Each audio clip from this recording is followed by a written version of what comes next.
Paano nga ba kung ang apartment na matirahan mo ay meron palang nakatagong sekreto?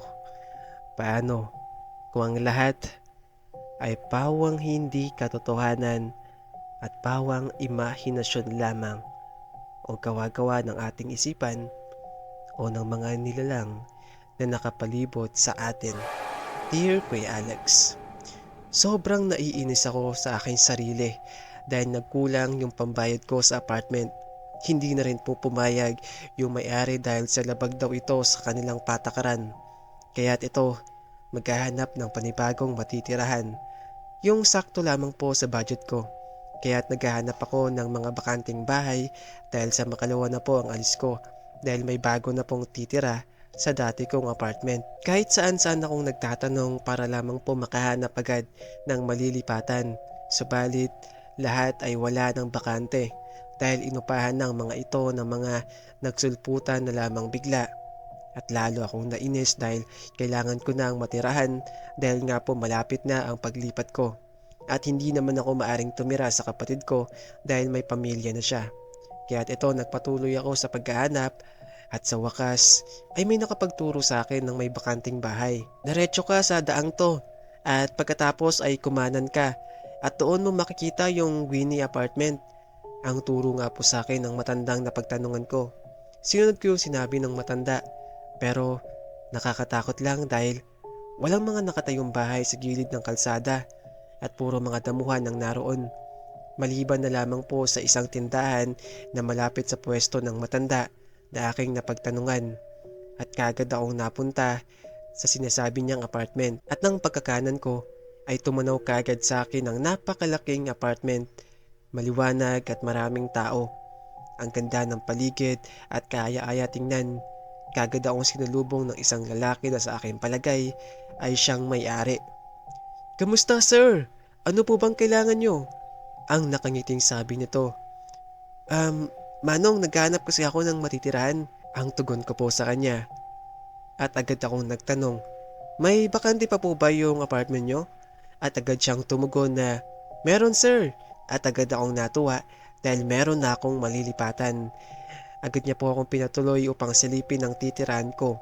At habang kami ay paakyat sa second floor ng apartment ay may napansin akong kakaiba. Bakit luma ang mga kagamitan nila at ang kanilang mga kasuotan? May nakita akong mga bata sa paligid na naglalaro at ang mga short nila ay napakaikli tulad po ng mga batang 90s. At nang napunta na ako sa second floor ay pinagmasdan ko ang mga tao sa bawat unit na madaanan namin. Yung mga TV nila makaluma at wala maski isa ang gumagamit ng cellphone. Kahit sa hallway na may mga kabataang tumatambay ay wala rin pong mga cellphone. Nakasanayan ko na kasi na makita ang mga kabataan na may kanya-kanyang gadget. At sa pagdating naman po namin sa unit ko ay maganda yung sala at kwarto. Pero yung mga gamit nila ay makaluma. "Oh sir, maganda po ba yung unit nyo?" Ang nakangiting tanong sa akin. "Oo naman, ang kaso lang manong, bakit makaluma yung mga gamit nyo rito?" Ang nagtataka ko pong tanong sa kanya. "Ha? Okay lang ba kayo sir? Ganto naman talaga yung mga gamit sa taong 19th century, 'di ba? Wala pa naman tayo sa modernong panahon. Ikaw talaga sir oh." At sabay, natahimik ako at napatanong kung anong pinagsasabi ng taong ito. Kagad po akong nag-down ng paunang bayad. Saglit po akong nagpahinga sa kama at nakatulog bigla. At sa panaginip ko ay may nakita akong nasusunog na malaking apartment. Hindi ko siya gaanong maaninag dahil medyo malabo ang paningin ko at agad akong nagising at bigla akong nagulat dahil nga po sa nasa baba na ang kama ko, ang mga gamit ko. Nakakapagtaka lang dahil hindi ko naman dala yung mga gamit ko kanina. Pero hindi ko na yun iniisip pa dahil sa sobrang pagod. At agad akong nagpatuloy sa pagtulog at bumalik na naman sa panaginip ko ang nangyaring sunog sa malaking apartment.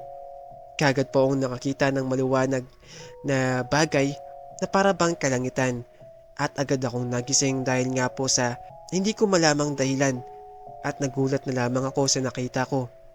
malawak na lugar at mga sira-sirang pader ang tumambad sa akin. Nandito ako ngayon sa abandonadong apartment na walang ibang nakatira kundi ako at ang mga sira-sirang pader.